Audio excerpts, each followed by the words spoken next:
Hello दोस्तों। इस video में हम सीएमए इंटर कॉस्ट अकाउंटिंग का एमसीक्यू करने वाले हैं, जिसकी हम शुरुआत करेंगे चैप्टर नंबर 1 से, जिसका नाम है इंट्रोडक्शन टू कॉस्ट अकाउंटिंग। दोस्तों, हम लोग यहाँ पर एमसीक्यू में पास्ट एग्जाम के एमसीक्यू, स्टडी मटेरियल के एमसीक्यू और उनसे संबंधित एमसीक्यू करने वाले हैं। दोस्तों, बात करो स्टडी मटेरियल के एमसीक्यू की, तो इसका जो एमसीक्यू है, यहाँ पर आपको दिखेगा एमसीक्यू 50 to 70, वो है आपका स्टडी मटेरियल का एमसीक्यू। और बाकी बाकी जो एमसीक्यू है वो इन दोनों का क्या है, मिक्स है। तो करते स्टार्ट। पहला क्वेश्चन क्या लिखा हुआ है, which of the following items not included in the preparation of cost sheet. जब हम कॉस्ट शीट का प्रिपेयर करेंगे तो इसमें कौन से आइटम को शामिल नहीं करेंगे। तो पहले नॉट को एक मिनट के लिए हटा दो। तो कॉस्ट शीट में कौन सी आइटम आती है, carry inverse, direct material consume को निकालते समय इसका यूज करेंगे। परचेज रिटर्न, इसका भी हम लोग जब डायरेक्ट मटेरियल कंज्यूम निकालते हैं तब इसका यूज करते हैं। सेल्स कमीशन, ये हम लोग का सेलिंग ओवरहेड में आता है। उसके बाद इंटरेस्ट पेड कहीं पर भी कॉस्ट शीट में नहीं आता, क्योंकि ये प्रोडक्शन प्रोसेस का हिस्सा नहीं है। और उसी तरह से ही गुडविल रिटर्न ऑफ भी कहीं पर नहीं आएगा। उसी तरह से आपको कहीं पर दिखेगा प्रिलिमिनरी एक्सपेंडिचर, वो भी कहीं पर नहीं आएगा। क्लियर है। मान लो कहीं दिखा आपको इनकम टैक्स पेड, वो भी नहीं आएगा। तो इनसे संबंधित ये सब बातों को ध्यान रखो, अगर एग्जाम में पूछ लिया तो आपको मालूम होना चाहिए। क्वेश्चन नंबर 2 क्या लिखा है, cost which relates to an item where input has an explicit physical relationship with the output is known as. यानी कि ऐसी कॉस्ट जो संबंधित है, किससे संबंधित है कि इनपुट का एक्सप्लिसिट रिलेशनशिप, यानी कि फिजिकल एक्सप्लिसिट मतलब समझो आप क्लियर रिलेशनशिप है किसके साथ, इनपुट का और आउटपुट का, उसको हम लोग कौन सी कॉस्ट बोलेंगे। क्लियर हो आपको क्वेश्चन। यानी कि जैसे कि अपने यहाँ पे इनपुट में डाले मटेरियल लेबर, ये क्या हुआ हमारा इनपुट। तो हमको मालूम होगा कि भाई इतना इनपुट डाला है तो कितना आउटपुट हमको मिलना चाहिए। ठीक है, इसको बोलेंगे मैंने क्लियरली हमको मालूम चल रहा है। तो पहले क्या लिखा है, पॉइंट नंबर ए में लिखा है इम्प्यूटेड कॉस्ट और डी में लिखा है अपॉर्चुनिटी कॉस्ट। तो दोस्तों इसका मतलब आपको मालूम भी होगा, जैसे कि मान लो कि आपकी शॉप है, आपकी खुद की शॉप है, आपके दो ऑप्शन है कि शॉप को मैं रेंट में दूं, दूसरा ऑप्शन है आपके पास कि खुद शॉप को मैं खुद चलाऊं। आपने क्या किया, रेंट का मिला था मतलब 20,000 पर मंथ, अब उसने रेंट में ना देकर आपने क्या किया, उस शॉप को खुद यूज करना चालू कर दिया, उसको हम लोग बोलेंगे अपॉर्चुनिटी कॉस्ट। और अपॉर्चुनिटी कॉस्ट को हम लोग को क्या करना है, कॉस्टिंग में रिप्रेजेंट करना। इस कॉस्टिंग में रिप्रेजेंट करने को हम लोग क्या बोलते हैं, इम्प्यूटेड कॉस्ट बोलते हैं। क्लियर है। फिर क्या लिखा है यहाँ पर, इंजीनियर कॉस्ट। हाँ, ये जो ये जो लिखा है ना, input has an explicit physical relationship with output, ये कौन सी कॉस्ट आएगी, इंजीनियर कॉस्ट आएगी, क्योंकि टेक्निकल काम है ये, तो उन्हीं को क्या होगा पता रहता है। उसके लास्ट में लिखा है मैनेज कॉस्ट, सेशन में आ रहा है मैनेज कॉस्ट मतलब मैनेजमेंट करने से संबंधित कॉस्ट। तो इसका आंसर आएगा पॉइंट नंबर बी। उसके बाद क्या लिखा है, cost unit used in power sector is called. दोस्तों कॉस्ट यूनिट मतलब क्या होता है, जैसे नहीं बोलते अपन केजी लीटर, इसको क्या बोलते हैं, कॉस्ट यूनिट। तो ऐसे ही पावर सेक्टर की कॉस्ट यूनिट क्या होती है, ऐसा पूछ रहा है। तो पहले क्या लिखा है, नंबर ऑफ आवर। देखो नंबर ऑफ आवर तो हम लोग टाइम के रिस्पेक्ट में बोलते हैं, टाइम के रिस्पेक्ट में कि कितने आवर मशीन चली, लाइक दैट। दूसरी बात किलोमीटर, तो किसको बताता है, डिस्टेंस को बताता है, किसको बताता है, डिस्टेंस को बताता है। उसके बाद क्या लिखा है, number of electric point, like कितने फैन है, कितनी बल्ब है, कितनी ट्यूबलाइट है, तो उसके बारे में बताता है। पहले किलोवाट आवर्स, जी हाँ, ये बताता है किलोवाट आवर्स में। तो कॉस्ट यूनिट का पावर सेक्टर का कॉस्ट यूनिट क्या हो गया, point number D, kilowatt hours. फिर क्या लिखा है, cost unit of automobile industry is, वैसे ही कॉस्ट यूनिट समझ में आया ना, वही केजी में, लीटर में, उस तरह से। तो ऑटोमोबाइल इंडस्ट्री की कॉस्ट यूनिट क्या होगी, पहले क्या लिखा है दोस्तों, क्यूबिक मीटर। तो क्यूबिक मीटर मतलब क्या होता है, लाइक सीमेंट इंडस्ट्री हो या गैस इंडस्ट्री हो तो वहां पर यूज होता है क्यूबिक मीटर का। फिर क्या लिखा है, नंबर ऑफ व्हीकल। हाँ, नंबर ऑफ व्हीकल समझ में आता है ऑटोमोबाइल में, पॉइंट नंबर कौन सा आएगा, बी, नंबर ऑफ व्हीकल आएगा पॉइंट नंबर बी। तीसरा क्या लिखा है, बेड लाइट। बेड लाइट मतलब क्या होता है, लाइक होटल इंडस्ट्री है, sorry bad night, like hotel industry है ना, तो होटल इंडस्ट्री वगैरह में बेड नाइट का हम लोग देखते हैं। उसके बाद नंबर ऑफ कॉल, ये तो सर्विस सेक्टर की बात आती है, किसी बात आती है, सर्विस सेक्टर के बारे में बात आती है ये। तो इसका हमारा आंसर होगा पॉइंट नंबर बी, कि ऑटोमोबाइल मतलब समझ में आता है कि भाई व्हीकल संबंधित है। फिर लिखा है point number 5, cost which are ascertained after they have been incurred they are known as. यानी कि ऐसी कॉस्ट जिसको कि हम लोग असल्टेन करेंगे, उसके इनकर होने के बाद, उसको हम लोग क्या बोलेंगे, सुनना एकदम ध्यान से। मैं वापस बताता हूँ क्वेश्चन को क्लियरली। देखो, cost which are ascertain, cost जिसको हम लोग असर्टेन करेंगे after they have been incurred, जो कॉस्ट इनकल्ड हो जाए उसके बाद हम क्या करेंगे, उसको असर्टेन करेंगे, उसको हम लोग क्या बोलेंगे, सुनते जाना है ना। पहले समझाता हूं मैं, अपॉर्चुनिटी कॉस्ट और इम्प्यूटेड कॉस्ट, इसको हम लोग सीख चुके हैं और समझ चुके हैं। अपॉर्चुनिटी कॉस्ट मतलब कि मैंने शॉप को रेंट में ना देकर तो शॉप को खुद ही यूज किया, उसको बोलेंगे अपॉर्चुनिटी कॉस्ट। इम्प्यूटेड कॉस्ट मतलब क्या होता है कि उस कॉस्ट का रिप्रेजेंटेशन की भाई 20,000 रुपए का जो है यहाँ पर डिसीजन मेकिंग के लिए हम लोग देखेंगे, उसको बोलेंगे अपन इम्प्यूटेड कॉस्ट, है ना। या हम लोग रियल खर्चों को मालूम चलेगा, कॉस्टिंग में रिप्रेजेंट करेंगे, फिलहाल इतना समझो आप। उस हिस्टोरिकल संक कॉस्ट क्या होती है, ऐसा खर्चा जो पास्ट में हो चुका है और जिसका डिसीजन मेकिंग करने के लिए इसका कोई भी यूज नहीं है। एग्जाम्पल के लिए मान लेते हैं आप मूवी गए, अब आप मूवी गए तो उस केस में क्या होगा दोस्तों, आपको मूवी पसंद नहीं आई, अब लो मूवी पसंद नहीं आई, अब क्या किया जाए भाई, हाँ तो अब कोई ऑप्शन ही नहीं है, मूवी देखो या मत देखो, खर्चा तो लग चुका है ना भाई, मूवी देखो या मत देखो, खर्चा तो लग चुका है, क्लियर है, तो इसको बोलेंगे अपन संक कॉस्ट। तो डिसीजन मेकिंग में संक कॉस्ट का कोई यूज नहीं होता। ये हमारा क्वेश्चन क्या था, कॉस्ट विच आर असल्टेन करेंगे after they have been incurred, कि कॉस्ट के इनकर्ड हो जाने के बाद, तो इनकर्ड हो जाने के बाद पहले आज हमारा हिस्टोरिकल कॉस्ट की इनकर्ड हो जाने के बाद हम देखें कितनी हमारी क्या है कॉस्ट है, ठीक है। यानी कि हिस्टोरिकल कॉस्ट क्या होता है, पास्ट में इनकर होता है, कहाँ पे होता है ये हिस्टोरिकल, कहाँ होता है पास्ट में इनकर होता है, और उसको हम लोग क्या करते हैं दोस्तों, असल्टेन करते हैं कितना खर्चा आया, क्लियर हुआ अच्छे से। उसके बाद द मेन पर्पस का लिखा है, main purpose of cost accounting is, cost accounting का मुख्य उद्देश्य क्या होता है, पहले क्या लिखा है, टू मैक्सिमाइज प्रॉफिट। दोस्तों मैक्सिमाइज प्रॉफिट करना ओवरऑल बिजनेस का ऑब्जेक्टिव होता है, क्या होता है, ओवरऑल बिजनेस ऑब्जेक्टिव होता है। दैट्स वाई आंसर नहीं आएगा, क्यों, क्योंकि हम लोग कॉस्ट अकाउंटिंग की बात कर रहे हैं, हम लोग कॉस्ट अकाउंटिंग किसी पर्टिकुलर प्रोडक्ट के बारे में भी बनाते हैं, है ना, तो दैट्स वाई ओवरऑल बिजनेस का प्रॉफिट होता है, इसलिए अपन नहीं लेंगे। दूसरा लिखा है to help in inventory valuation, खुद बोला हेल्प करता है, खुद बोला ना हेल्प करता है, तो हेल्प क्या होगा अल्टीमेटली देखा है तो ये हो गया अपना सेकेंडरी ऑब्जेक्टिव, ठीक है।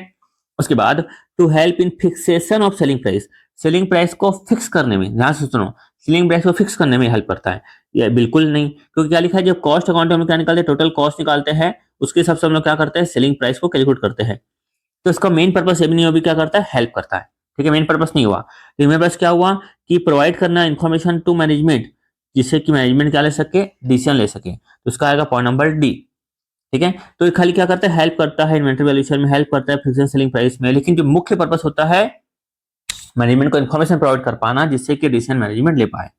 फिर क्या लिखा है, which of the following items not included in the preparation of cost sheet, हम सीख चुके थे, परचेज रिटर्न भी आता है डायरेक्ट मटेरियल कंज्यूम में, कैरी इनवर्स भी आएगा डायरेक्ट मटेरियल कंज्यूम में, सेल्स कमीशन आएगा सेल्स ओवरहेड में, इंटरेस्ट पेड कहीं पर नहीं आएगा, इसके लिए बताया था मैं, goodwill return of, income tax paid, preliminary expenditure, ये सब कहीं पर नहीं आएगा। फिर क्या लिखा है, warehouse expense is an example of, warehouse expense किसका एग्जाम्पल है।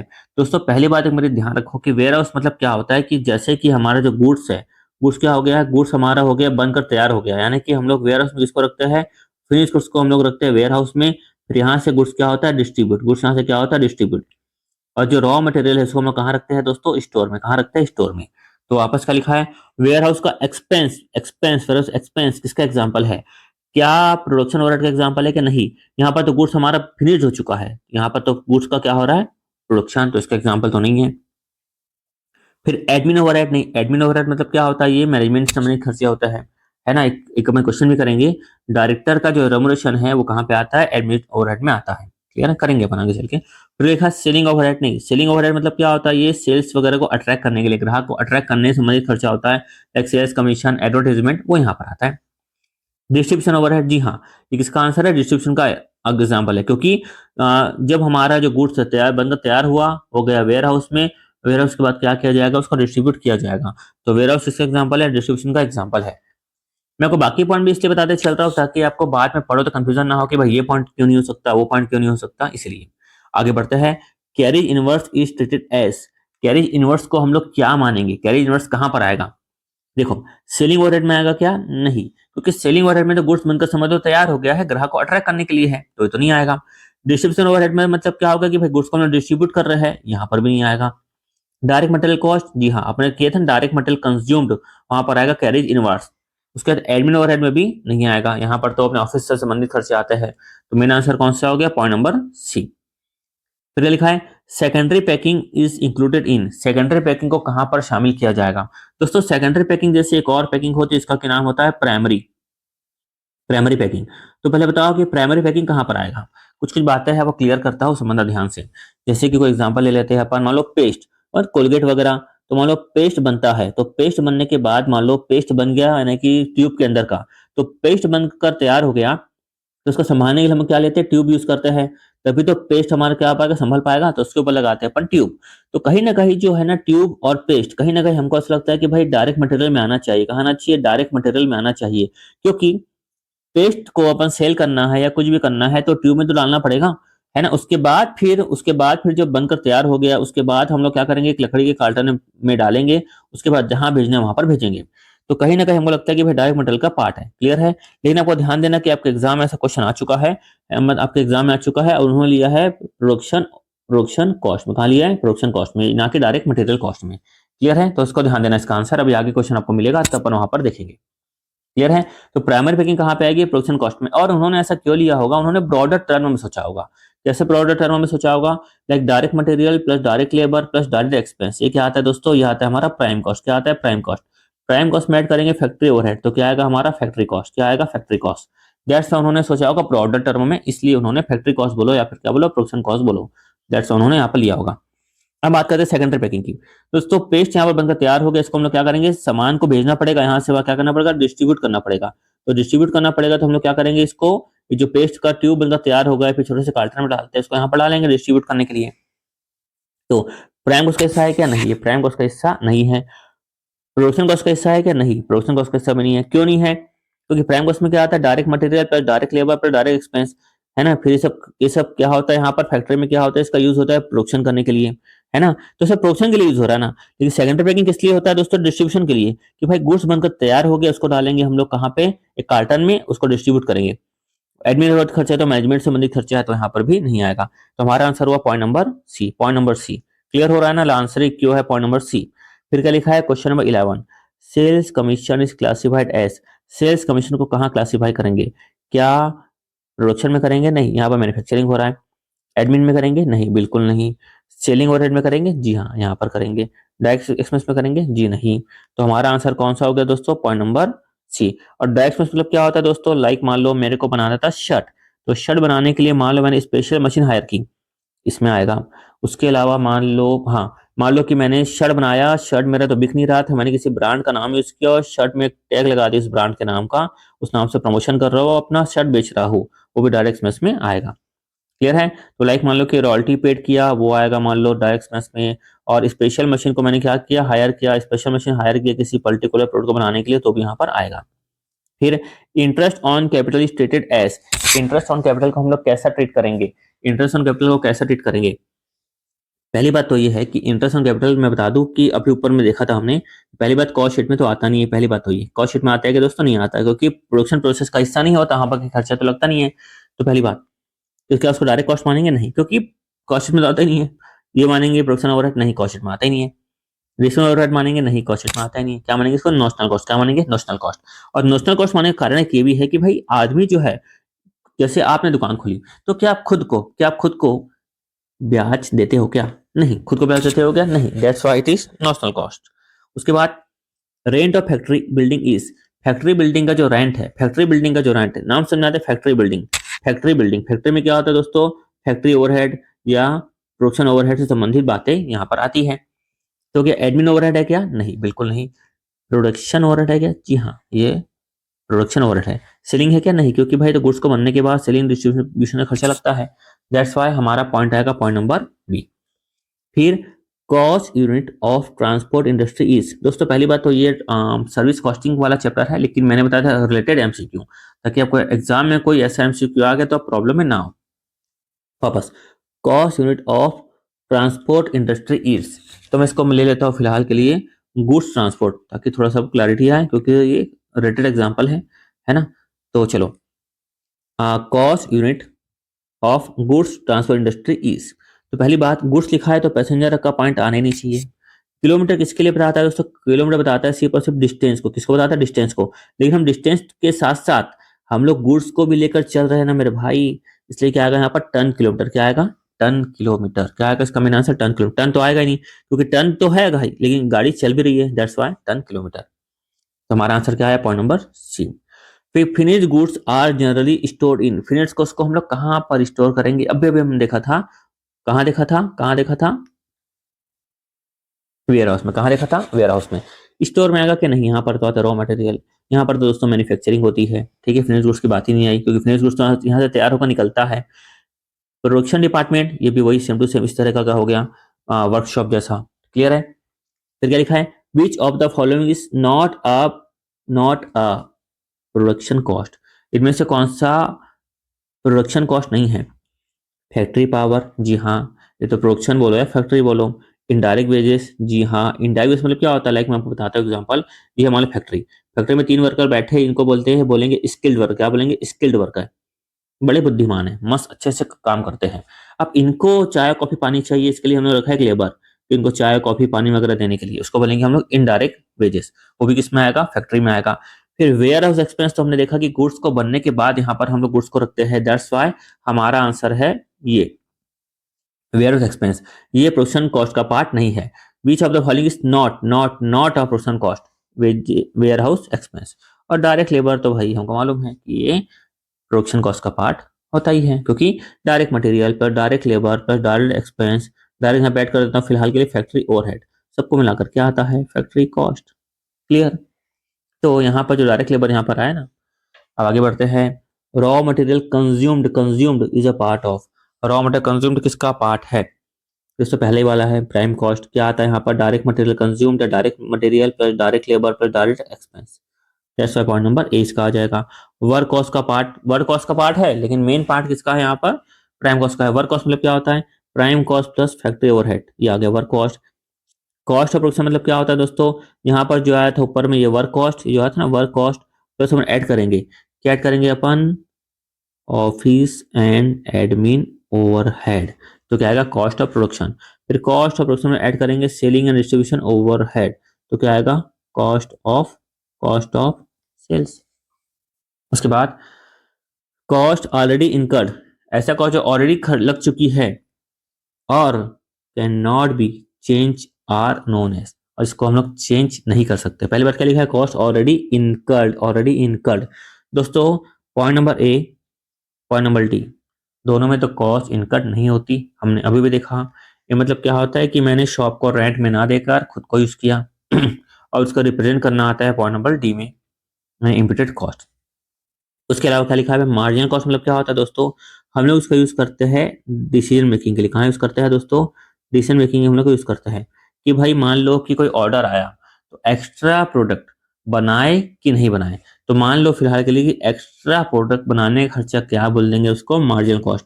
एक्स्ट्रा प्रोडक्ट बनाने का खर्चा क्या बोलेंगे? अपन मार्जिनल कॉस्ट। फिर क्या लिखा है यहाँ पर? अब नेक्स्ट क्या बचा लास्ट में? ये सम कॉस्ट। क्वेश्चन क्या लिखा था? Cost already incurred and can not be change, जिसको हम लोग चेंज नहीं कर सकते। यानी कि अपन किए थे ना ऊपर में, हाँ ऊपर तो किए थे अपन। सम कॉस्ट मतलब क्या होता है? जैसे को बताया था कि भाई ऐसा खर्चा जो पास्ट में हो चुका है और डिसीजन के लिए कोई रिलेवेंट नहीं है। जैसे आपको एग्जांपल दिया था मूवी वाला, भाई मूवी देखने के लिए गए, मूवी पसंद नहीं है आई, तो क्या कर सकते हो? पैसे थोड़ी ना वापस होगा। फिर क्या लिखा है? Which one of the following items is not included in the preparation of cost sheet. Not को फिलहाल के लिए भूल जाओ, है ना, नॉट को फिलहाल के लिए भूल जाओ। तो कौन सा खर्चा इंक्लूडेड होगा? ये इंक्लूडेड होगा, कहाँ पर आता है? डायरेक्ट मटेरियल कंज्यूम्ड में, ये भी आता है डायरेक्ट मटेरियल कंज्यूम में। क्या लिखा है? परचेस रिटर्न, यानी रॉ मटेरियल की बात कर रहा है। कैरिज इनवर्स, ये भी रॉ मटेरियल की बात कर रहा है। सेल्स कमीशन, ये तो सेलिंग ओवरहेड में आता है। और ये इंटरेस्ट पेड तो नहीं आता। तो नॉट इंक्लूड वाला आंसर कौन सा हो गया? ये पॉइंट नंबर डी। क्लियर है? तो हमारा आंसर हो गया यहाँ पर पॉइंट नंबर डी। फिर क्या लिखा है? Which of the following are actual cost of acquiring asset. क्या लिखा है? Actual cost of acquiring asset और प्रोड्यूसिंग गुड्स और सर्विस। ऐसा समझ गए? एक्चुअल कॉस्ट जिसके एसेट को एक्वायरिंग, प्रोड्यूसिंग गुड्स और सर्विसेज। अब देखते हैं अपन। पहली बात देखो, इम्प्यूटेड कॉस्ट अपन समझ चुके हैं कि अपॉर्चुनिटी कॉस्ट का रिप्रेजेंटेशन है।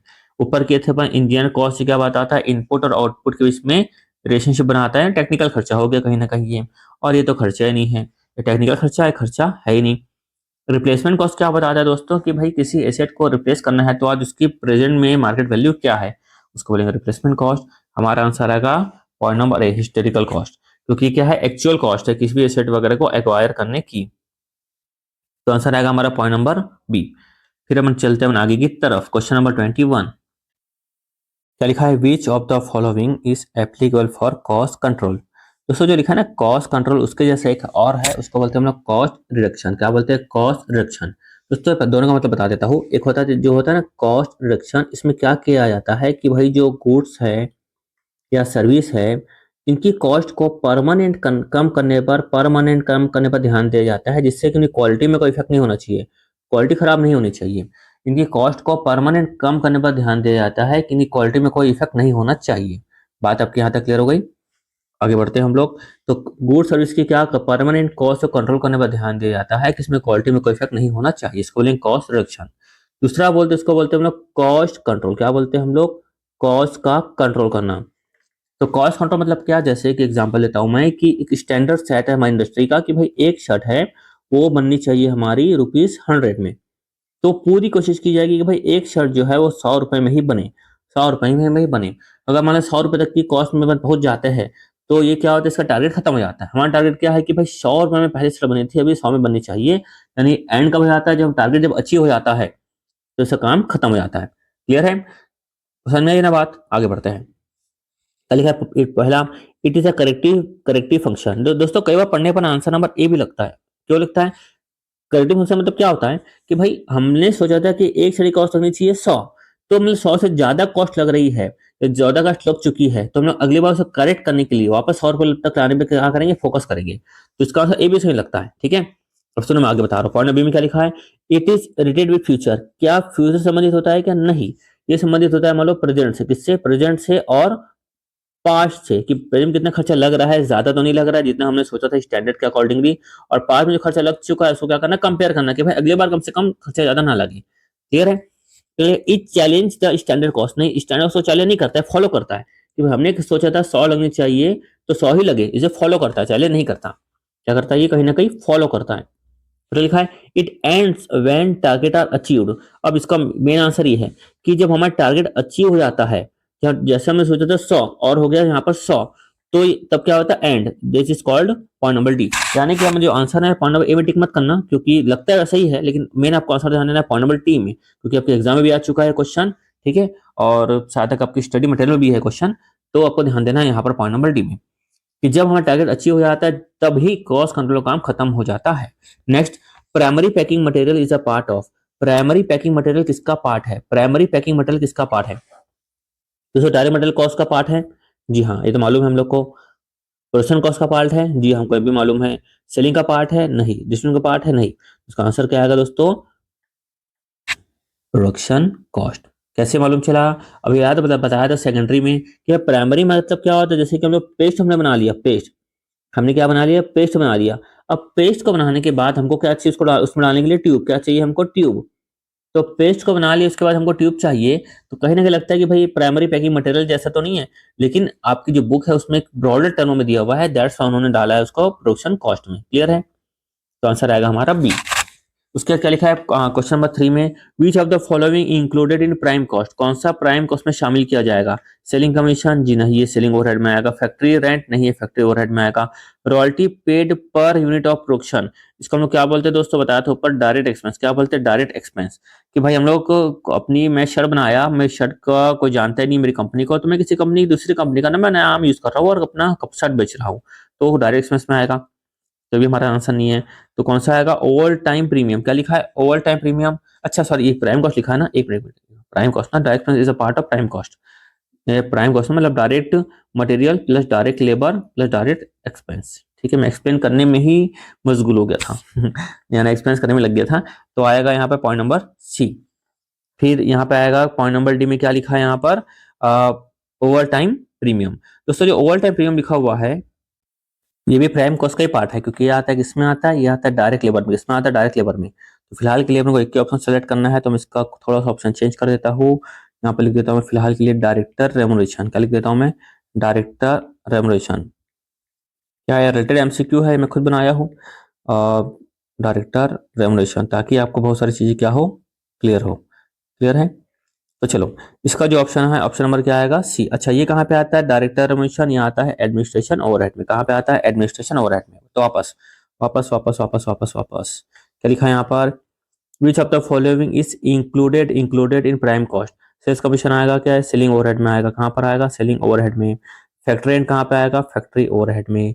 Royalty paid to per unit of production, ये किसका पार्ट है? डायरेक्ट एक्सपेंस का पार्ट है, किसमें आता है? प्राइम कॉस्ट में आएगा। उसके बाद डायरेक्टर रेम्यूनरेशन किसका पार्ट है? एडमिन ओवरहेड का पार्ट है। नेक्स्ट, ओफ देखो ये क्वेश्चन आ गया, directors remuneration and expense is a part of production overhead का है क्या? नहीं। एडमिन ओवरहेड का है क्या? जी हाँ। सेलिंग का भी नहीं है और डिस्ट्रीब्यूशन का भी नहीं है। लॉजिक के साथ बताता हूँ। पहला, प्रोडक्शन ओवरहेड में क्या आता है? वो लाइक वो जो फैक्ट्री के जो एक्सपेंस होते हैं ना, उस तरह की का, लाइक फैक्ट्री का जो हो गया रेंट हो गया है ना, फैक्ट्री का जो रेंट हो गया, या इनडायरेक्ट वेजेस, इनडायरेक्ट वर्कर हो गए, सुपरवाइजर वगैरह हो गए, वो सब यहाँ पर आएंगे। एडमिन ओवरहेड में क्या आता है? ये सब एडमिनिस्ट्रेशन खर्चा, लाइक डायरेक्टर रेम्यूनरेशन वगैरह वो यहाँ पर आएगा। सेलिंग ओवरहेड मतलब क्या होता है? ग्राहक को अट्रैक्ट करने के लिए वो सब खर्चा किया जाता है वो। और डिस्ट्रीब्यूशन मतलब क्या आता है? देखे थे अपन वेयर हाउस वगैरह खर्चा, वो यहाँ पर आता है।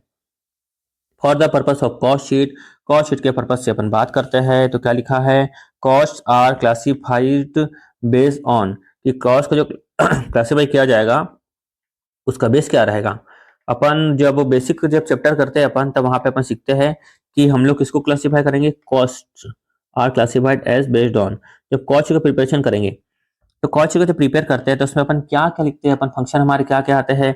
Like production, administration, selling, distribution.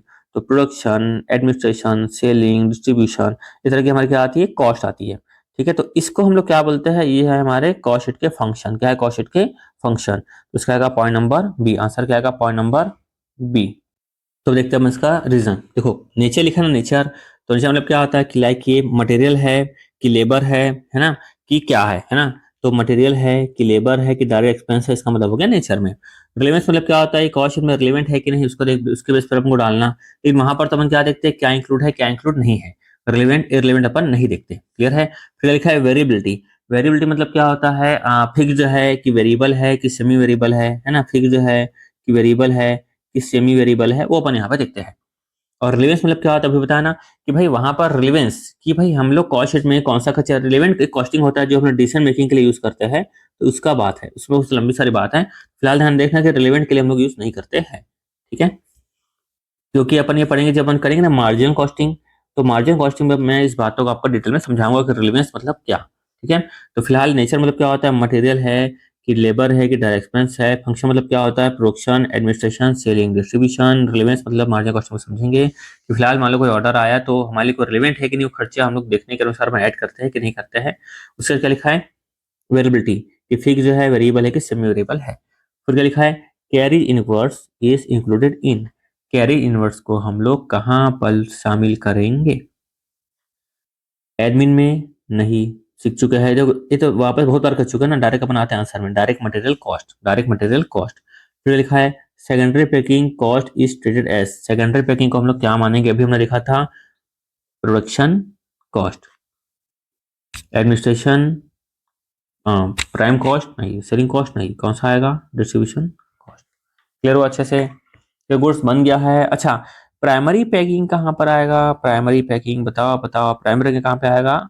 यहाँ पर, यहाँ पर आएगा प्राइमरी पैकिंग, है ना, और यहाँ पर आएगा secondary packing. Interest on capital is classified as, पहले भी देख चुके हैं किसमें आएगा? ये डायरेक्ट अपन चलते हैं नोशनल कॉस्ट में। ठीक है, मतलब रिपीट है इसलिए फटाफट बता रहा हूँ। फिर क्या लिखा है? Sales commission is a part of, ये भी एकदम सिंपल है। सेल्स कमीशन किसका पार्ट है? सेलिंग ओवरहेड का पार्ट है। कस्टमर को अट्रैक्ट करने के लिए हम लोग सेल्स में अपॉइंट वगैरह करते हैं, और उसके अलावा कई सारे और भी खर्चे होते हैं, एडवर्टाइजमेंट वगैरह वो यहाँ पर आता है। Warehouse rent for finished goods is treated as, warehouse rent किसके लिए? फिनिश्ड गुड्स के लिए। इसमें जाएगा भाई डिस्ट्रीब्यूशन ओवरहेड के लिए। बताया था फिनिश्ड गुड्स को हम लोग कहाँ डालते हैं? वेयर हाउस में डालते हैं, जहां से हम लोग बाद में गुड्स को क्या कर पाए? डिस्ट्रीब्यूट कर पाए। आंसर आएगा पॉइंट नंबर डी। सिंपल था एकदम। Next, over time premium is due to अब रीजन, अगर अब रीजन के कारण हमको ओवर टाइम प्रीमियम देना पड़ गया तो इसको हम लोग कहाँ पर चार्ज करेंगे? क्या प्राइम कॉस्ट में चार्ज करेंगे? नहीं, प्राइम कॉस्ट में आएगा नॉर्मल रीजन। अब नॉर्मल रीजन कभी भी ध्यान रखना, वो हमेशा आएगा कॉस्टिंग एंड पेंडल अकाउंट में, ताकि मैनेजमेंट को दिखे कि हमने क्या गलती की है, ताकि मैनेजमेंट को दिखे कि हमने क्या गलती की है। ठीक है, तो इसका आपको अच्छे से ध्यान रखना है। यहाँ पर भी नहीं आएगा, यहाँ पर भी नहीं आएगा। यहाँ पर नॉर्मल होता तो आता, देखो नॉर्मल होता तो यहाँ पर भी आता, ऑटोमेटिकली यहाँ पर भी दिख जाता, ऑटोमेटिकली यहाँ पर भी दिख जाता। क्लियर है? तो अल्टीमेटली ये कहाँ पर आएगा? कॉस्टिंग P&L अकाउंट में चार्ज किया जाएगा। नेक्स्ट लिखा है GST paid on raw material where input tax credit is available. अच्छा रुको रुको रुको, आईटीसी अवेलेबल है दोस्तों। जब आईटीसी अवेलेबल है, इनपुट टैक्स क्रेडिट अवेलेबल है, तो बताओ क्या वह कॉस्ट का पार्ट बनेगा क्या? नहीं। तो इंक्लूडेड इन मटेरियल कॉस्ट, नहीं, ये कॉस्ट का पार्ट नहीं बनेगा। Included in prime cost, cost का पार्ट नहीं बनेगा। इंक्लूडेड इन ओवरहेड, कॉस्ट का पार्ट ही नहीं बनेगा। Excluded from the cost, cost से एक्सक्लूड कर दिया जाएगा क्योंकि इसका क्रेडिट हमको अवेलेबल है। अगर क्रेडिट नहीं मिलता, अगर क्रेडिट नहीं मिलता तो भले हम लोग यहाँ पे शामिल कर देते कि भाई क्रेडिट नहीं मिला तो यहाँ पर शामिल कर दो।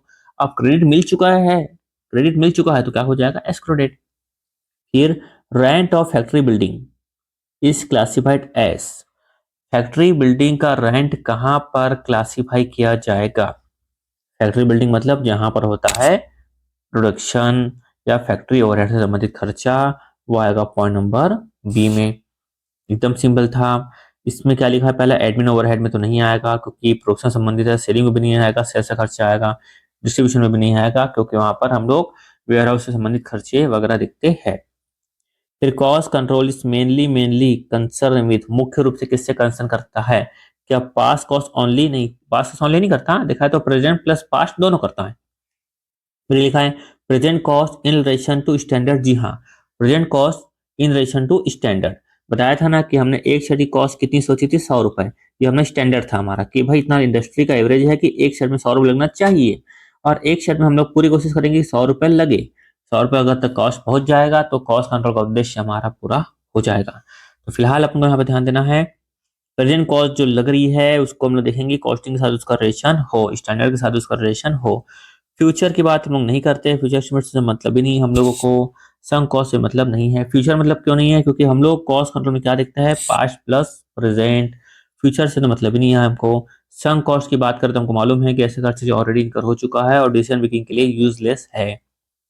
35, finish goods are normally stored in, finish goods को हम लोग कहाँ डालेंगे? स्टोर में डालते हैं हम लोग रॉ मटेरियल। प्रोडक्शन डिपार्टमेंट में दिख रहा है भाई प्रोडक्शन से संबंधित चीजें रहेगी, ये भी नहीं आएगा। उसके बाद वेयर हाउस, वेयर हाउस में आता है फिनिश गुड्स, अभी हमने सीखा था। फैक्ट्री में कहाँ से आएगा? क्योंकि फिनिश गुड्स फिनिश हो चुका है। फिनिश गुड्स होने के बाद ये फैक्ट्री से बाहर निकलता है, फिर कहाँ जाता है? वेयर हाउस निकल जाता है, फिर वहां से डिस्ट्रीब्यूट होता है। Which of the following is applicable, applicable for cost control? Cost control के लिए कौन सा एप्लीकेबल है? अभी हम देखा थोड़ी देर पहले यहाँ पर, it ends when target are achieved. फिर अच्छा न्यूमेरिकल है, कैलकुलेटर कहाँ है? हाँ ये रहा। क्या लिखा है? A and company calculate the prices of job by adding overhead to prime cost. ये बोल रहा है कि ए एंड कंपनी ने कैलकुलेट किया था प्राइस ऑफ जॉब।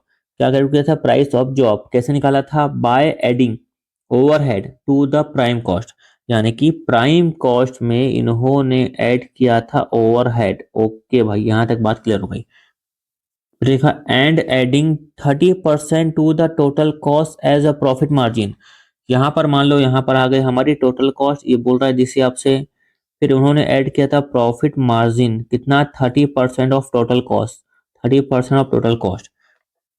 फिर लिखा है job LM24 was sold for 6760 and incurred overhead of ₹2776। अच्छा यहाँ पे बोल रहा है कि भाई ओवरहेड खर्चा किया गया 2776। ओके, और सेल कितने में किया गया? बोल रहा है सेल किया गया 6760 में। ओके है ना? क्या अच्छा प्राइम कॉस्ट आपको निकालना है दोस्तों, ये आपको करना पड़ेगा मतलब रिवर्स वर्किंग। दोस्तों एकदम सिंपल है, देखो आपको प्राइम कॉस्ट निकालना है। पहली बात तो ये ओवरहेड आपको गिवन है, ओवरहेड आपको गिवन है। ठीक है, रुको, ये आपको करना है कैलकुलेट, ये है गिवन। ठीक है, और यहाँ पर भी हमको जब टोटल कॉस्ट निकालेंगे ये निकल जाएगा, तो ये गिवन है इससे ही निकल जाएगा। तो इसको निकालने के लिए हमको ये नहीं मालूम ना टोटल कॉस्ट, तो बोल रहा है मान लो टोटल कॉस्ट मान लो आप एग्जाम्पल के लिए 100, कि 100 में उसने 30% को ऐड किया, फिर कितने में बेचा? 130 में बेचा। ये हो गया अपना सेल्स। क्या हो गया? सेल्स। मतलब कि दोस्तों 6760 किसके बराबर है? 130 के बराबर है। किसके बराबर? 130 के बराबर है। हमको जाना है टोटल कॉस्ट में, क्योंकि टोटल कॉस्ट में पहुंचेंगे उसमें से इसको माइनस करेंगे तो ये निकल जाएगा। क्लियर है? तो जो 6760 है, सुनो दोस्तों, जहां पहुंचना है उसको करना हमेशा मल्टीप्लाई। यहां पर पहुंचना है तो इसको करेंगे अपन मल्टीप्लाई, ठीक है। और 6760 किसके बराबर है? 130 के बराबर है, तो डिवाइड करेंगे 130। क्लियर हो अच्छे से? तो 6760 बाय 130 इंटू 100। इसको सॉल्व करने का सबका अपना अपना तरीका हो सकता है, आपका तरीका अलग, मेरा तरीका अलग। तो ऐसा मत सोचना कि आपका तरीका गलत है। तो 500 माइनस करेंगे 2776। हाँ, ऐसा भी मत सोचना कि मेरा तरीका गलत है। मालूम चला बच्चा सोचा रहे सर का तरीका गलत है, मैं बनाता हूँ। सबका अपना अपना तरीका हो सकता है। या अपना 2424 ऑप्शन कौन सा है? पॉइंट नंबर बी हमारा आ जाएगा आंसर। क्लियर हो गया?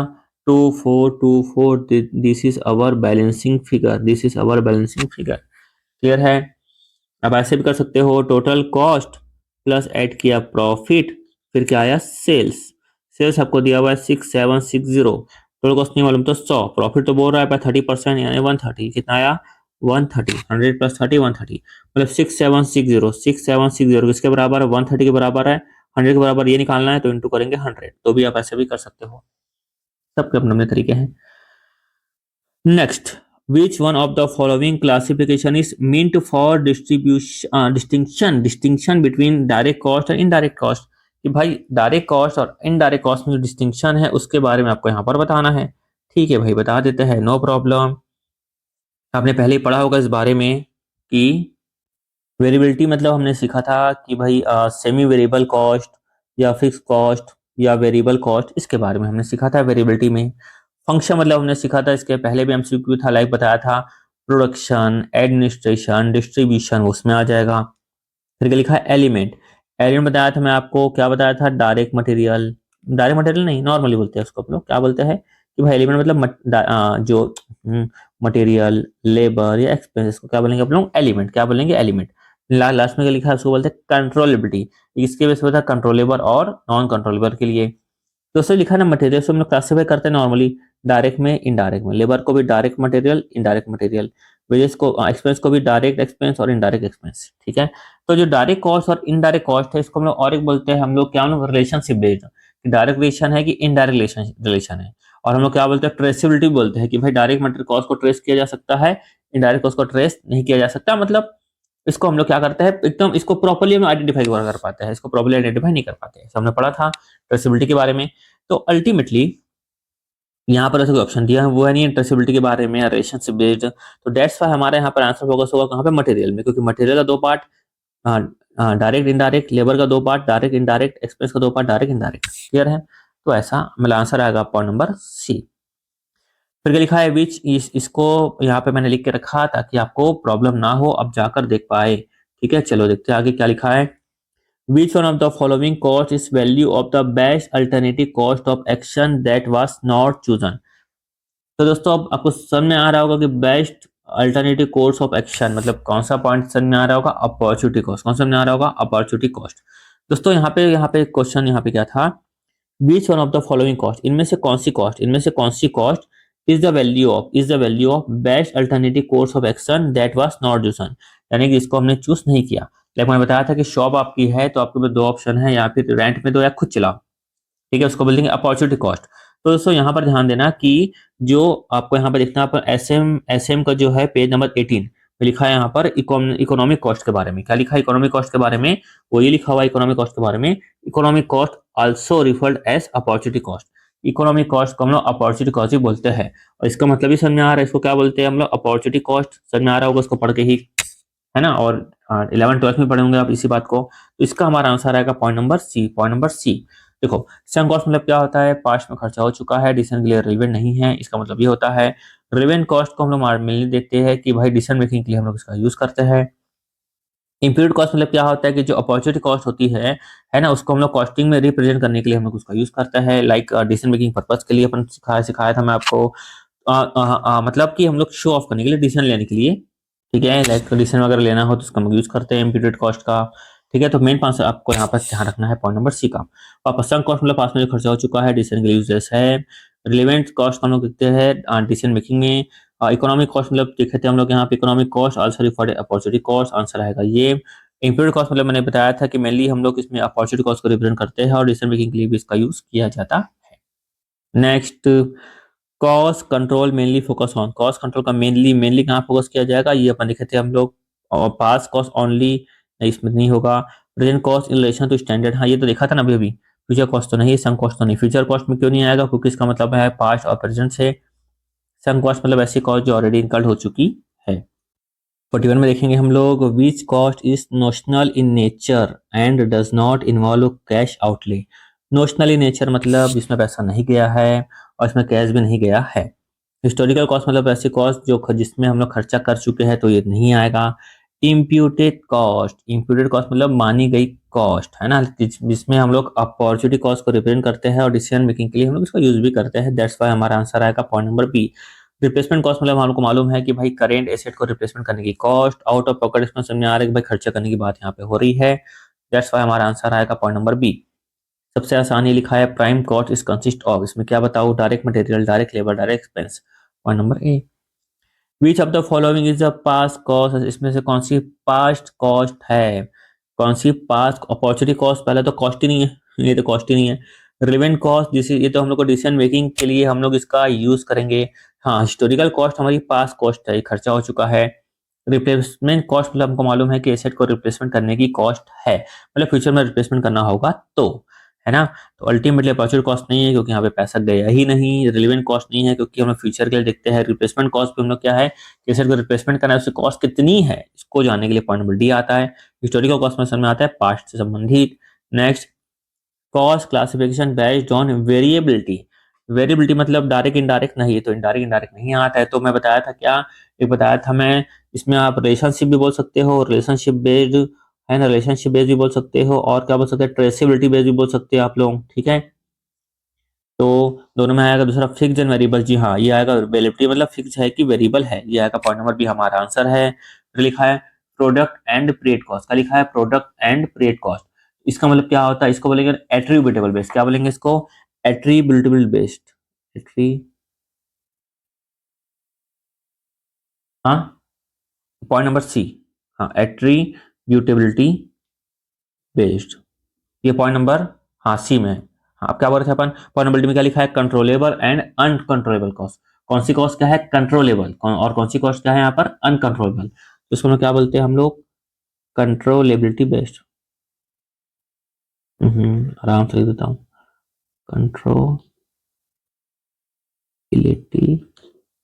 बेस्ड।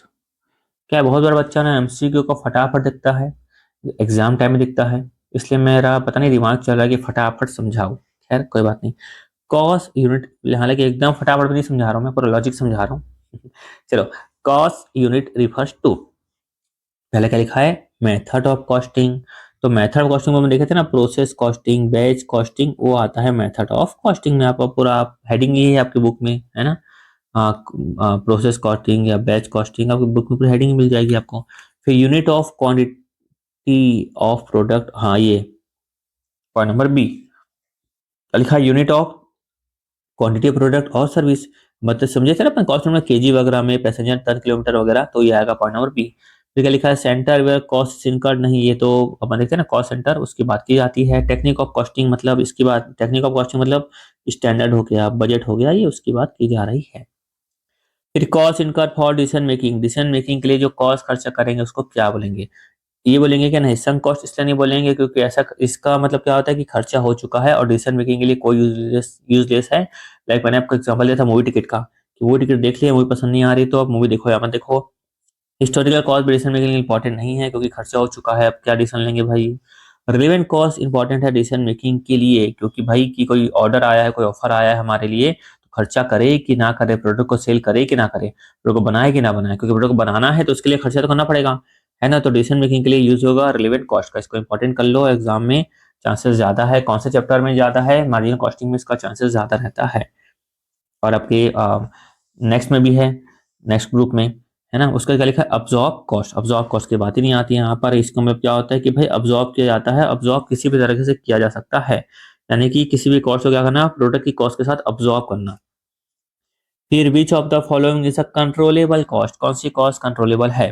फैक्ट्री का रेंट, फैक्ट्री चले या ना चले तो देना ही है। मैनेजर की सैलरी देना ही है। पावर कंजम्पशन, हाँ इसको कम ज्यादा कर सकते हैं हम लोग, लाइक प्रोडक्शन नहीं हो रहा है तो हम लोग इसको कम कर सकते हैं, इसका खर्चा कम हो जाएगा। इंटरेस्ट ऑन डिबेंचर भी देना ही है। हमारा आंसर आएगा point number B. Cost accounting help management mainly, cost management management को मेनली कहाँ पर हेल्प करता है? मेनली स्टैट्यूटरी रिपोर्टिंग में नहीं, बिलाल बोल रहा है मेनली, तो मेनली की बात आ रही कॉस्ट अकाउंटिंग के लिए, तो हम लोग कहाँ पे लिखेंगे? Point number B, decision making के लिए। ऑडिटिंग के लिए, टैक्स कंप्यूटेशन के लिए नहीं। क्लियर है? ऑडिट मतलब मालूम होगा बुक्स ऑफ अकाउंट को चेक करना। टैक्स कंप्यूटेशन तो सेल्स और इनकम की बात आती है, तो वहाँ पे कॉस्ट अकाउंटिंग में कहाँ से पार्ट आ गया? ठीक है। फिर रिप्लेसमेंट कॉस्ट मीन्स क्या होता है? ओरिजिनल कॉस्ट ऑफ एसेट नहीं, खुद बोल रहा है रिप्लेसमेंट कॉस्ट। फिर क्या लिखे? कॉस्ट इनकर्ड इन पार्ट नहीं, तो रिप्लेसमेंट कॉस्ट मतलब क्या होता है? ये लिखा है current cost of replacing an asset, कि मान लो किसी एसेट को रिप्लेस करना है तो उसकी करेंट कॉस्ट कितनी है। और नोशनल कॉस्ट की तो बात ही नहीं आती, क्योंकि यहाँ पे कैश आउटले से संबंधित है। किसी एसेट को हमको रिप्लेस करना है तो उसकी कॉस्ट कितनी है। तो हमारा आंसर कौन सा आएगा? Point number C. Prime cost is, prime cost क्या है? All cost incurred in manufacturing a product. क्या ऑल कॉस्ट है क्या भाई? ऑल कॉस्ट नहीं, ऑल कॉस्ट कहाँ है? क्या लिखा है? ऑल कॉस्ट मतलब सब हो गया ना, सब हो गया, फैक्ट्री ओवरहेड हो गया, एडमिन ओवरहेड हो गया, सब हो गया, वो तो है नहीं।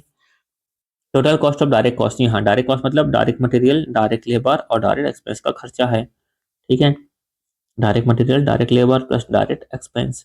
फिर मटेरियल कॉस्ट ऑफ प्रोडक्ट नहीं, ये तो इसमें शामिल हो गया है ना। Cost of operating a department, ये कहाँ से आ गया? ठीक है। उसका देखते हैं अपन 51 से अपन देखना स्टार्ट करेंगे। स्टार्ट करते हैं। अब देखेंगे 51 क्या लिखा है? A company employs 3 drivers to deliver goods. Company ने 3 ड्राइवर को एम्प्लॉय किया गुड्स को डिलीवर करने के लिए, किसको? उनके कस्टमर को। दोस्तों गुड्स लिखा मतलब क्या होता है? फिनिश गुड्स मतलब काम खत्म हो चुका है। The salary paid to this drivers are, इन ड्राइवर को सैलरी पेड की गई है वो किस में आएगा? क्या प्राइम कॉस्ट में आएगा? फिर क्या लिखा है? प्राइम कॉस्ट मतलब क्या होता है? Direct material, direct labour, direct expense, तो यहाँ पर तो आने का सवाल ही नहीं उठता। डायरेक्ट प्रोडक्टिव एक्सपेंस नहीं, इसकी बात भी नहीं आती, क्योंकि प्रोडक्शन से संबंधित यहाँ पे बात ही नहीं आएगी कि काम हमारा फिनिश हो चुका है। ये भी लिखा है प्रोडक्शन ओवरहेड, इसकी बात भी नहीं आएगी, काम खत्म हो चुका है। लास्ट में आएगा सेलिंग एंड डिस्ट्रीब्यूशन ओवरहेड, जी हाँ हमारा आंसर आएगा पॉइंट नंबर डी। फिर लिखा है a company has to pay ₹1 per unit in royalty to the designer of a product, यानी कि प्रोडक्ट का जो डिजाइनर है, प्रोडक्ट का जो डिजाइनर है उसको क्या किया? रॉयल्टी पे किया ₹1 per unit, which in manufacture and sales the royalty charges would be classified in the company's account as a. तो रॉयल्टी चार्जेस को किस में दिखाया जाएगा? पहला ऑप्शन लिखा है डायरेक्ट एक्सपेंस, जी हाँ किसमें दिखाएगा? Direct expense. डायरेक्ट एक्सपेंस मतलब क्या होता है? लाइक मैंने पहले भी बताया था कि शर्ट को हम लोग मैन्युफैक्चर करते हैं मान लो, तो उसको पेट उसको मतलब अब बिकेगी कैसे? मार्केट में नाम ही नहीं है। तो मैन्युफैक्चरिंग के बाद कंपनी ने किसी कंपनी का टैग यूज कर लिया, तो उसको रॉयल्टी पे की, लाइक पर शर्ट का 100 रुपीज, वो किसमें बोलेंगे? डायरेक्ट एक्सपेंस में चार्ज करेंगे। या फिर मान लो कि स्पेशल मशीन को हायर किया गया, वो भी यहाँ पर चार्ज करेंगे। तो क्या लिखा है? प्रोडक्शन ओवरहेड में आएगा क्या ये? नहीं। एडमिनिस्ट्रेशन ओवरहेड में आएगा क्या? नहीं। सेलिंग ओवरहेड में आएगा क्या? नहीं। क्यों नहीं आएगा? क्योंकि देखो प्रोडक्शन की बात ही नहीं है, ये बोल रहा है भाई रॉयल्टी पे करना। एडमिन ओवरहेड में एडमिन के खर्चे जाएंगे। सेलिंग में अपन देखे थे सेल्स कमीशन वगैरह जाएगा, सेल्स की सैलरी जाएगी। 53 fill in the blanks is a method of dealing with overhead which involve spreading common cost over cost center on the basis of benefit received, यानी कि जो बेनिफिट को रिसीव किया गया है, लाइक मान लो कि फैक्ट्री है, मान लो फैक्ट्री है और यहाँ पे 2 डिपार्टमेंट है, मान लो यहाँ पर बनता है मान लो प्रोडक्ट ए, यहाँ पर बनता है मान लो प्रोडक्ट बी, और फैक्ट्री का मान लो ओवरऑल रेंट लग रहा है, जो भी लग रहा है मतलब 10,000 लग रहा है, और दोनों डिपार्टमेंट ने क्या किया? यूज किया, कॉमनली हो गया। ठीक है, तो फैक्ट्री के अंदर ही थे दोनों डिपार्टमेंट, तो जो कॉमन कॉस्ट को हम लोग कॉस्ट सेंटर में बांटेंगे उनके बेनिफिट रिसीव्ड के हिसाब से, तो उसको हम लोग क्या बोलेंगे? ऑन ओवरहेड अब्जॉर्प्शन बोलेंगे। क्या अब्जॉर्प्शन मतलब क्या होता है दोस्तों? लाइक आवर्स के बेसिस पर या यूनिट के बेसिस पर उसको अब्जॉर्ब किया जाता है ना, तो उसको हम लोग यहाँ अब्जॉर्प्शन में नहीं लेंगे हम लोग। दूसरा क्या लिखा है? ओवरहेड अपॉर्शन, अपॉर्शन मतलब क्या होता है? अपॉर्शन मतलब यही होता है कि भाई कॉमन कॉस्ट को, यानी कॉमन कॉस्ट को बांटना, उन्होंने जिस हिसाब से बेनिफिट रिसीव किया है उस हिसाब से कॉमन कॉस्ट को बांटना, उसको बोलते हैं ओवरहेड अपॉर्शन। और अलोकेशन मतलब क्या होता है? स्पेसिफिक चीज के लिए हम लोग यूज करते हैं, स्पेसिफिक के लिए अलोकेशन वर्ड को। तो यहाँ पे क्या लिखा है? Common cost. फिर लिखा है ओवरहेड एनालिसिस, मतलब कि हम लोग अल्टीमेटली देखते हैं कि भाई कॉस्ट वगैरह का ब्रेकअप वगैरह देखने के लिए एनालिसिस करते हैं हम लोग ओवरहेड का। लाइक ओवरहेड का ब्रेकअप वगैरह देखना है ना, कौन सा ओवरहेड किस तरह का है, उसका ब्रेकअप के लिए हम लोग अल्टीमेटली यूज करते हैं ओवरहेड एनालिसिस का। तो हमारा आंसर आएगा ओवरहेड अपॉर्शनमेंट। तो वापस ओवरहेड जो लिखा है अब्जॉर्प्शन, अब्जॉर्प्शन मतलब हमने क्या सीखा था अल्टीमेटली कि भाई लाइक अब्जॉर्ब करना, किसमें अब्जॉर्ब किया जाएगा, लाइक पर यूनिट के हिसाब से उस खर्चे को क्या करेंगे हम लोग अब्जॉर्ब, कि भाई इतना खर्चा लगा है तो कहाँ अब्जॉर्ब कर रहे हैं, यूनिट में डाल दो। एग्जाम्पल देता आपको ताकि आपको थोड़ा सा क्लैरिटी आई। लाइक मतलब 10,000 फिक्स कॉस्ट एग्जाम्पल के लिए और 10,000 यूनिट बनी है, तो क्या करो कि हर एक यूनिट में 1-1 रुपए ऐड कर दो। लाइक ₹10 पर यूनिट का बना है और 1 रुपए और ऐड कर दो, कितना आ गया, 11 रुपीस आ गया। तो इसको अब्जॉर्ब बोलते हैं, फिलहाल समझने के लिए ऐसा समझ लो तो ये आपको क्लैरिटी थोड़ी सी तो आए। फिर नेक्स्ट देखते हैं हम लोग, which of the following classification is meant for distinction between direct cost and indirect cost. हमने देखा था अभी अभी कि डायरेक्ट कॉस्ट और इनडायरेक्ट कॉस्ट है, जो डायरेक्ट कॉस्ट है और इनडायरेक्ट कॉस्ट है। पहली बात हम लोग क्या देखते हैं इसको कि ट्रेसिबिलिटी के बेस पर देखते हैं हम लोग, क्या किसके बेसिस पर देखेंगे, ट्रेसिबिलिटी या रिलेशनशिप के बेस पर हम लोग देखेंगे। क्लियर है, तो हम लोग देखे थे अभी भी आंसर किसमें आएगा, पॉइंट नंबर बी में। मैंने बताया था कि पॉइंट नंबर बी मतलब क्या होता है, मटेरियल लेबर ओवरहेड, इसमें क्लासिफाई करते हैं हम लोग, है ना, डायरेक्ट में इनडायरेक्ट में, डायरेक्ट में इनडायरेक्ट में, डायरेक्ट में इनडायरेक्ट में। तो आप समझ लो पॉइंट नंबर 20 का आंसर है। ठीक है, और कंट्रोलेबिलिटी में देखे थे हम लोग controllable cost, uncontrollable cost. Variability मतलब देखे थे हम लोग फिक्स जो है कि वेरिएबल है कि सेमी वेरिएबल है। क्लियर है अच्छे से। फिर फंक्शन मतलब वही देखे थे हम लोग, प्रोडक्शन, एडमिनिस्ट्रेशन, सेलिंग, डिस्ट्रीब्यूशन, वो इसमें आता है फंक्शन में। 55, विच of the following is applicable, applicable for cost control. अच्छा, कॉस्ट कंट्रोल में कौन सा एप्लीकेबल है, ऐसा अपन कर चुके हैं। ये आएगा पॉइंट नंबर सी, क्या लिखा है, it ends when target are achieve. जब टारगेट अचीव हो जाता है तो इसका एंड हो जाता है। ठीक है, सी देख चुके हैं हम लोग, इसको भी नेक्स्ट देखते हैं हम लोग 56, fill in the blanks is anything for which a separate measure for a cost is required, यानी कि सेपरेट मेजर ऑफ कॉस्ट, यानी कि अल्टीमेटली आपको मैं एग्जांपल देता हूँ सेपरेट मेजरमेंट। जैसे कि ले लेते हैं अपन, मैं आप मान लो बनाते हो पेन भी बनाते हो मान लो, और बनाते हो आप कॉपी भी बनाते हो आप, तो हम लोग पेन का अलग मेजर करेंगे, कॉपी का अलग मेजर करेंगे, है ना, तो इसको बोलेंगे सेपरेट मेजरमेंट ऑफ कॉस्ट। ठीक है, तो कुछ भी कोई मतलब सर्विस देते हो तो सर्विस का अलग से हम लोग मेजर करना, उसको हम लोग यहाँ पे लेंगे। तो पहला पार्ट में क्या लिखा है दोस्तों, कॉस्ट ड्राइवर, क्या लिखा है दोस्तों, कॉस्ट ड्राइवर।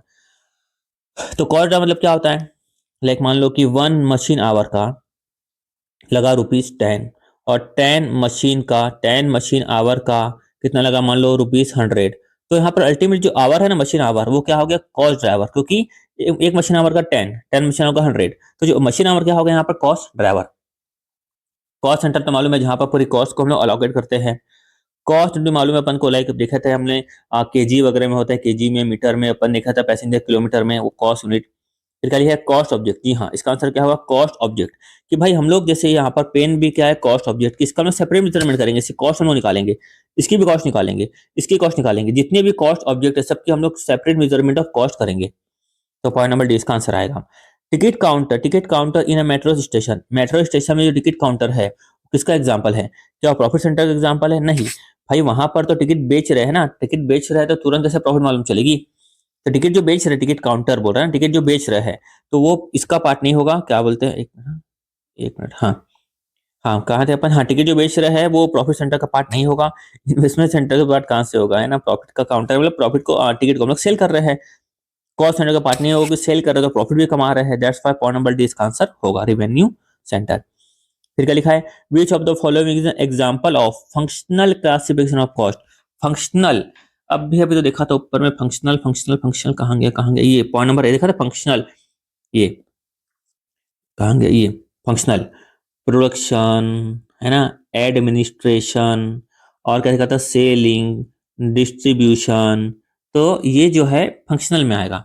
तो डायरेक्ट लेबर कॉस्ट है क्या, नहीं, डायरेक्ट मटेरियल नहीं, फैक्ट्री ओवरहेड, फैक्ट्री ओवरहेड जी हाँ, इनडायरेक्ट मटेरियल कॉस्ट जी नहीं। क्या रहना कि प्रोडक्शन, यानी फैक्ट्री मतलब क्या हो गया, प्रोडक्शन, तो production, administration, selling, distribution, like factory overhead, इसमें एग्जांपल क्या हो गया, लाइक फैक्ट्री ओवरहेड, यहाँ पर एग्जांपल क्या हो गया, एडमिनिस्ट्रेशन ओवरहेड, यहाँ पे एग्जांपल क्या हो गया, सेलिंग एंड डिस्ट्रीब्यूशन ओवरहेड, दोनों को मिलाकर, ऐसा। क्लियर हुआ अच्छे से। तो फंक्शन मतलब कि फंक्शन के हिसाब से, फैक्ट्री के फंक्शन के हिसाब से। फिर क्या लिखा है, अब्जॉर्प्शन कॉस्टिंग को हम लोग और क्या बोलते हैं, अब्जॉर्प्शन कॉस्टिंग को हम और क्या बोलते हैं, पहले क्या लिखा, हिस्टोरिकल कॉस्टिंग।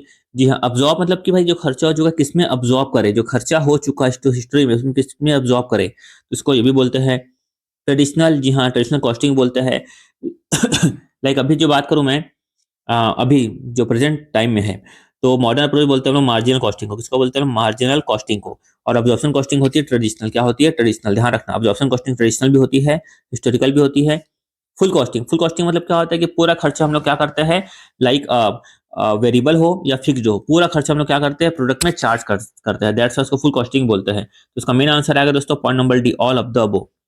क्या आएगा, ऑल ऑफ द अबव। वापस सुनो, वापस वापस वापस सुनो। क्या बोला मैं, हिस्टोरिकल कॉस्टिंग मतलब जो खर्चा हो चुका है, जो खर्चा हो चुका है उसको हम लोग किसमें अब्जॉर्ब करें। जैसे ट्रेडिशनल कॉस्टिंग में क्या बोलते हैं, क्योंकि अभी प्रेजेंट में आया है मार्जिनल कॉस्टिंग, जिसमें हम लोग डिसीजन मेकिंग के लिए यूज करते हैं और सिर्फ वेरिएबल कॉस्ट को हम लोग लेते हैं। फुल कॉस्टिंग मतलब हम लोग प्रोडक्ट की कॉस्ट में variable cost plus fix cost दोनों को चार्ज करते हैं। दैट्स व्हाई हमारा आंसर होगा पॉइंट नंबर डी। फिर देखते हैं क्वेश्चन नंबर 60 की तरफ। क्या लिखा है question 60, what is the primary objective of cost accounting. Cost accounting का प्राइमरी उद्देश्य क्या है। अच्छा, पहले तो अपन कर चुका है ना, क्या प्रॉफिट में मैक्सिमम प्रॉफिट है क्या, नहीं। डायरेक्ट अपन चलते हैं यहाँ पर, डायरेक्ट आंसर देखते हैं। Facilitate cost control and decision making. Decision making के लिए इसका यूज करना है, प्रॉफिट के लिए उसका उद्देश्य करना है नहीं। फाइनेंशियल ट्रांजेक्शन को रिकॉर्ड करने के लिए करना भी इसका उद्देश्य नहीं है। फाइनेंशियल स्टेटमेंट भी इसका उद्देश्य नहीं है। तो फाइनेंशियल ट्रांजेक्शन को रिकॉर्ड करना भी नहीं है, प्रोवाइड फाइनेंशियल स्टेटमेंट भी नहीं है। ठीक है, facilitate cost control and decision making. Point number D इसका आंसर आएगा, पॉइंट नंबर डी इसका आंसर आएगा। फिर चलते हैं अपन क्वेश्चन नंबर 61 में।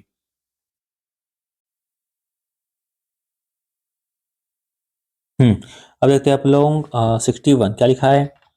इफ डायरेक्ट मटेरियल कॉस्ट, अगर डायरेक्ट मटेरियल कॉस्ट कितना है 20,000, डायरेक्ट लेबर कितना है 15, और डायरेक्ट बिजनेस कितना है 5, तो क्या बोल रहा है प्राइम कॉस्ट क्या होगा। तो प्राइम कॉस्ट मतलब मालूम है direct material plus direct labour plus direct expense, तीनों को अपन ऐड कर देंगे। 20 और 15 35, 35 और 5 40, पॉइंट नंबर ए। उसके बाद बढ़ते आगे, क्या लिखा है 62, if fixed manufacturing cost, if fixed manufacturing cost are 50,000, number of unit produced 5,000, what is fixed cost per unit. क्या लिखा है, फिक्स्ड कॉस्ट पर यूनिट। तो हमको क्या निकालना है दोस्तों, कॉस्ट निकालना है। तो कॉस्ट को रखेंगे ऊपर, मतलब 50,000 को रखेंगे ऊपर, यूनिट को निकाल रखेंगे नीचे। कितने लिखा है 5,000, कितना आ जाएगा ₹10 पर यूनिट। आंसर कौन सा है, पॉइंट नंबर ए। क्लियर। फिर क्या लिखा, if direct material consumed 30,000, direct labour 20,000, factory overhead 15,000, what is total manufacturing cost. तो टोटल मैन्युफैक्चरिंग कॉस्ट कैसे निकालेंगे इस दी हुई इन्फॉर्मेशन के हिसाब से। तो direct material consumed plus direct labour plus factory overhead, तीनों को अपन ऐड कर देंगे। 30 और 20 50, 50 और 15 कितना होगा 65, 65,000। कौन सा आएगा, option number B. Option B में क्या आ गया 65,000। क्लियर है। आगे चलते हम लोग। If the gross profit is 40,000, gross profit कितनी है 40,000 है। सेलिंग एक्सपेंस कितना है 10,000 और एडमिन और एक्सपेंस कितना है 5,000। तो ये है प्रॉफिट, इन दोनों खर्चे हैं। तो 10 और 5 15, तो 40,000 में से माइनस करेंगे 15,000, कितना आ गया 25,000। तो कितना आ जाएगा 25,000, यहाँ पे आ जाएगा point number C. Point number C में आ जाएगा हमारा 25,000 रुपए। फिर चलते हैं next. What does the term opportunity cost refers in cost accounting. अच्छा, कॉस्ट अकाउंटिंग में अपॉर्चुनिटी कॉस्ट को हम लोग किस तरह से डिफाइन करते हैं। एक्चुअल मॉनिटरी एक्सपेंडिचर नहीं, यहाँ तो खर्चा नहीं होता। Cost of next best alternative for gone, हाँ ये होता है। हमारा आंसर अब मिल गया हमको ये। फिर यहाँ क्या लिखा था, फिक्स जो मैन्युफैक्चरिंग कॉस्ट खर्चा नहीं होता अपना, वेरिएबल एक्सपेंस खर्चा नहीं होता हमारा। In the context of cost element, which category include cost of raw material, direct labor, direct expense। तो कॉस्ट एलिमेंट में कौन किसमें शामिल करेंगे हम लोग, प्राइम कॉस्ट में शामिल करेंगे। किसमें शामिल करेंगे, प्राइम कॉस्ट में शामिल करेंगे। तो बहुत आसान सा था। Next, which type of cost is incurred to support multiple cost object but can not directly trace to any specific one, जिसको हम डायरेक्टली ट्रेस नहीं कर सकते। तो डायरेक्ट कॉस्ट को तो कर सकते हैं, इनडायरेक्ट कॉस्ट को नहीं कर सकते डायरेक्टली ट्रेस। मैं अब एग्जांपल भी बताता हूँ। लाइक मान लो फैक्ट्री में क्या बनता है, शर्ट बनता है। तो शर्ट बनाने के लिए क्या चाहिए, सिलाई मशीन चाहिए। तो सिलाई मशीन में हम लोग जो ऑयल डालते हैं, जो ऑयल डालते हैं, तब ऑयल कौन से शर्ट में स्पेसिफिक लगा होगा हम नहीं बता सकते। That's why indirect cost. Variable cost तो हमको मालूम है। लाइक मान लो शर्ट बनाना है, शर्ट में जो लगता है मटेरियल, या शर्ट में जो लगता है लेबर, मतलब डायरेक्ट मटेरियल डायरेक्ट लेबर, ठीक है, उसको हम लोग बोलेंगे वेरिएबल कॉस्ट। ठीक है, तो ये तो इसमें शामिल होगा। एक और बात दोस्तों, वेरिएबल कॉस्ट मतलब क्या होता है आपको मालूम होगा अल्टीमेटली। वेरिएबल कॉस्ट यानी कि variable cost not equal two variable overhead. कई सारे बच्चे वेरिएबल कॉस्ट और वेरिएबल ओवरहेड को इक्वल मान लेते हैं, ऐसा नहीं है। तो वेरिएबल कॉस्ट को हम लोग क्या बोल सकते हैं, ये तो प्राइम कॉस्ट प्लस ऐड करेंगे हम लोग, ये प्राइम कॉस्ट में तो वेरिएबल होती ही है, ये तो वेरिएबल होती ही है ना, वेरिएबल, और इसको ऐड करेंगे वेरिएबल ओवरहेड, तो इसको बोलेंगे हम लोग टोटल वेरिएबल कॉस्ट। क्या बोलेंगे, टोटल वेरिएबल कॉस्ट। क्लियर है। और फिक्स कॉस्ट को भी हम लोग क्या, फिक्स कॉस्ट को भी ऐड करेंगे क्या अपन, नहीं, क्यों, वापस, which type of expense incur support to multiple cost object but can not directly trace, जिसको डायरेक्टली ट्रेस नहीं कर सकते। इनडायरेक्ट कॉस्ट को हम डायरेक्टली ट्रेस नहीं कर सकते। क्लियर होगा अच्छे से। फिर नेक्स्ट देखते हैं क्वेश्चन नंबर 68। क्या लिखा है, what is the formula for calculating cost of production in manufacturing entity. अब मैन्युफैक्चरिंग एंटिटी में हम लोग कॉस्ट ऑफ प्रोडक्शन कैसे निकाल लेंगे। ऑप्शन देखते हैं, total cost minus opening stock, नहीं, opening stock, purchase, closing stock, ये सब कहाँ से आ गया, डायरेक्ट मटेरियल, डायरेक्ट एक्सपेंस और फैक्ट्री ओवरहेड। जी हाँ, ये आंसर हमारा आएगा। अल्टीमेट देखा तो प्राइम कॉस्ट ये प्लस फैक्ट्री ओवरहेड, तो क्या आ गया हमारा, कॉस्ट ऑफ प्रोडक्शन, या आ गया हमारा फैक्ट्री कॉस्ट, इसको बोलेंगे हम प्रोडक्शन कॉस्ट, कहीं पे बोलेंगे वर्क कॉस्ट, सिंपल। भाई selling price minus gross profit, क्या क्या ऑप्शन है। नेक्स्ट देखो 69 में, which of the following is deducted from the total cost to calculate the net profit. देखते क्या ऑप्शन है, वापस समझो। Which of the following is deducted from the total cost, total cost में से किसको डिडक्ट करेंगे नेट प्रॉफिट को निकालने के लिए। थोड़ा सा अजीब सा दिख रहा है कि भाई टोटल कॉस्ट में क्यों डिडक्ट करेंगे, सेम ही डिडक्ट करेंगे ना। ठीक है, चलो क्या लिखा है पहले, चलिए नीचे से चलते हैं पहले।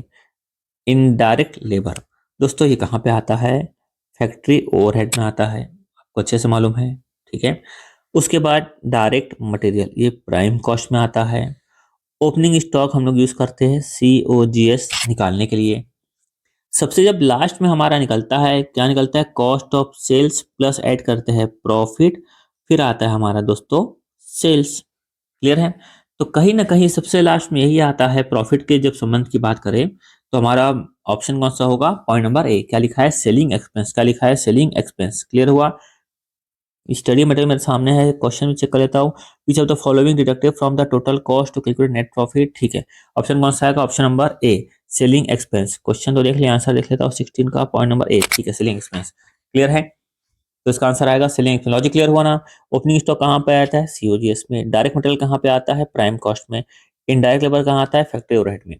तो जब हम लोग बात करते हैं लास्ट में कॉस्ट ऑफ सेल्स, तो कैसे निकलता है, यहाँ तक हम देखते हैं अपन, कॉस्ट ऑफ सेल्स के जस्ट पहले क्या निकालते हैं हम लोग, एक मिनट, क्या आ गया ये, एक मिनट।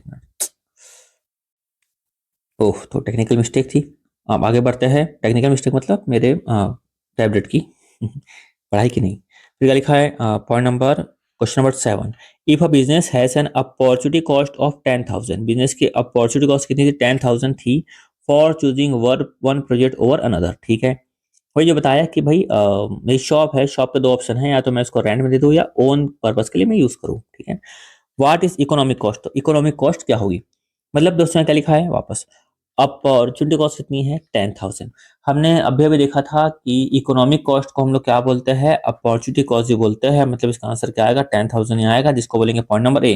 और यहाँ पे इसी में भी ऐसे तरह का लिखा हुआ है, the same as opportunity cost, लेकिन यहाँ पे फिगर के संदर्भ में पूछ रहा होगा इकोनॉमिक कॉस्ट, दैट्स वाई लिख देंगे अपन पॉइंट नंबर ए। आंसर आएगा इसका 10,000, क्योंकि आपकी स्टडी मटेरियल क्वेश्चन है, इसमें 10,000 ही इसमें आंसर लिखा है, यानी कि पॉइंट नंबर ए को ही माना है, कंसिडर किया है, तो हम भी पॉइंट नंबर ए को ही कंसिडर करेंगे। दोस्तों यहाँ तक आपका खत्म हुआ। Thank you so much. और मैंने बहुत कुछ अपलोड करके रखा है, स्टडी मटेरियल की इलस्ट्रेशंस वगैरह आप जाकर देख सकते हैं।